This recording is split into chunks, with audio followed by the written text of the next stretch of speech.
اسلامی تاریخ میں ایک ایسی پیشگوئی ہے جس نے صدیوں سے مسلمانوں کے ذہنوں کو متجسس بھی کیا ہے اور خوفزدہ بھی، اور وہ ہے دجال کی آمد۔ تو آج ہم اسی پراسرار شخصیت کے بارے میں بات کریں گے اور یہ جاننے کی کوشش کریں گے کہ روایات اس کے بارے میں آخر کہتی کیا ہیں۔ اچھا، تو بات شروع کرنے سے پہلے یہ سمجھنا ضروری ہے کہ قیامت کی بڑی نشانیاں کون کون سی ہیں، کیونکہ انہی بڑی نشانیوں کے سلسلے میں دجال کا ذکر آتا ہے جو ہمیں اس پورے موضوع کی اہمیت سمجھاتا ہے۔ تو اسلامی تعلیمات کے مطابق المسیح الدجال کا ظہور قیامت کی سب سے بڑی اور شاید سب سے خوفناک نشانیوں میں سے ایک ہے۔ چلیں ذرا تفصیل میں جاتے ہیں اور دیکھتے ہیں کہ یہ شخصیت ہے کون اور اس کی آمد اتنی بڑی بات کیوں ہے۔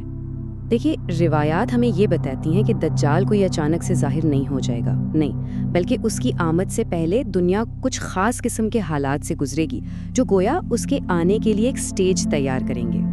احادیث میں ایک ایسی دنیا کی تصویر کھینچی گئی ہے جو فتنوں، افراتفری اور ناانصافی سے بھری ہوگی۔ مطلب ایک ایسا دور جہاں لوگوں کا ایمان کمزور پڑا ہوگا، سچ اور جھوٹ میں فرق کرنا تقریباً ناممکن ہو جائے گا، اور ہر طرف جنگیں، قحط اور بے چینی کا ماحول ہوگا۔ یہ وہ وقت ہوگا جب انسانیت ایک بہت بڑے عالمی بحران کا شکار ہوگی۔ اور صحیح بخاری کی یہ حدیث اس دور کی ایک بہت ہی واضح تصویر پیش کرتی ہے کہ قیامت قائم نہیں ہوگی جب تک علم اٹھا نہ لیا جائے، زلزلے کثرت سے نہ ہوں، فتنے ظاہر نہ ہوں اور قتل و غارت عام نہ ہو جائے۔ یہ الفاظ ہمیں اس دور کی سنگینی کا احساس دلاتے ہیں جس میں دجال کا ظہور ہوگا۔ تو جب حالات اتنے خراب ہو جائیں گے تو اگلا سوال یہ پیدا ہوتا ہے کہ دجال آخر ظاہر کہاں سے ہوگا؟ خوش قسمتی سے روایات ہمیں اس کے بارے میں بھی کچھ واضح اشارے دیتی ہیں۔ پیشگوئیوں میں بہت واضح طور پر بتایا گیا ہے کہ وہ شام اور عراق کے درمیان ایک علاقے سے نکلے گا۔ یہ کوئی مبہم بات نہیں ہے، یہ تفصیل اس واقعے کو صرف ایک کہانی نہیں رہنے دیتی بلکہ اسے ایک جغرافیائی حقیقت سے جوڑ دیتی ہے۔ اور اب ہم اس آزمائش کے بالکل مرکز میں داخل ہوتے ہیں کہ دجال کے دعوے کیا ہوں گے اور وہ کون سی ایسی طاقتیں استعمال کرے گا جن سے وہ لوگوں کو گمراہ کرنے کی کوشش کرے گا۔ المسیح الدجال، اس نام کا مطلب ہے جھوٹا مسیح یا دھوکے دینے والا۔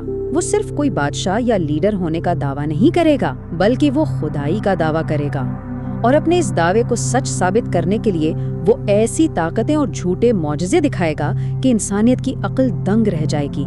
یہ تاریخ کی سب سے بڑی آزمائش ہوگی۔ چلیں اب اس پیشگوئی کے ایک سب سے حیران کن اور عجیب پہلو کی طرف آتے ہیں کہ دجال زمین پر رہے گا کتنا عرصہ، اور اس کا جواب بہت ہی غیر معمولی ہے۔ روایات کہتی ہیں کہ دجال دنیا میں 40 دن رہے گا، لیکن ٹھہریے، یہ عام 40 دن نہیں ہوں گے۔ ان دنوں میں وقت کا پورا تصور ہی بدل جائے گا۔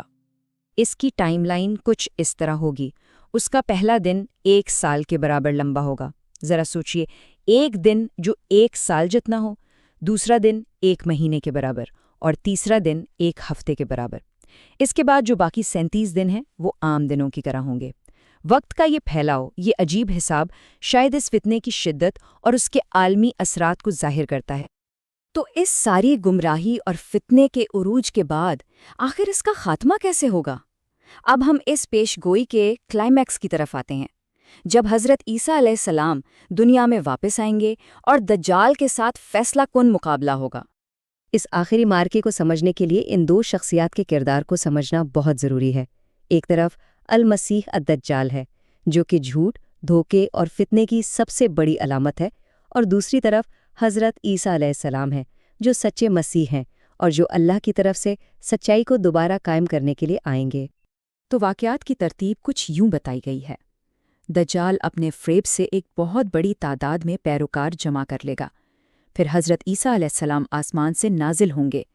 ان دونوں کا سامنا فلسطین میں باب لد کے مقام پر ہوگا، اور وہیں حضرت عیسیٰ دجال کو شکست دیں گے، اور اس طرح تاریخ کی یہ سب سے بڑی آزمائش اپنے اختتام کو پہنچے گی۔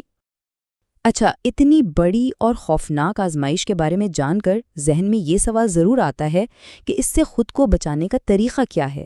اسلامی تعلیمات اس بارے میں ہمیں بالکل واضح رہنمائی فراہم کرتی ہیں۔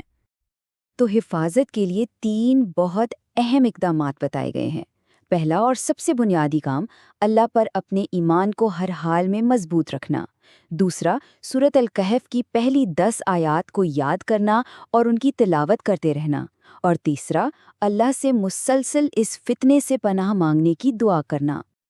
آخر میں اس پوری پیشگوئی کا اصل پیغام خوف پھیلانا نہیں بلکہ ہمیں ذہنی اور روحانی طور پر تیار کرنا ہے۔ دجال کا آنا یقینی ہے، لیکن اس کا وقت صرف اور صرف اللہ جانتا ہے۔ ہمارا کام یہ ہے کہ ہم اپنے ایمان کو مضبوط کریں، اچھے اعمال کریں اور خود کو ہر آنے والے فتنے کے لیے تیار رکھیں تاکہ ہم ہمیشہ سچائی پر قائم رہ سکیں۔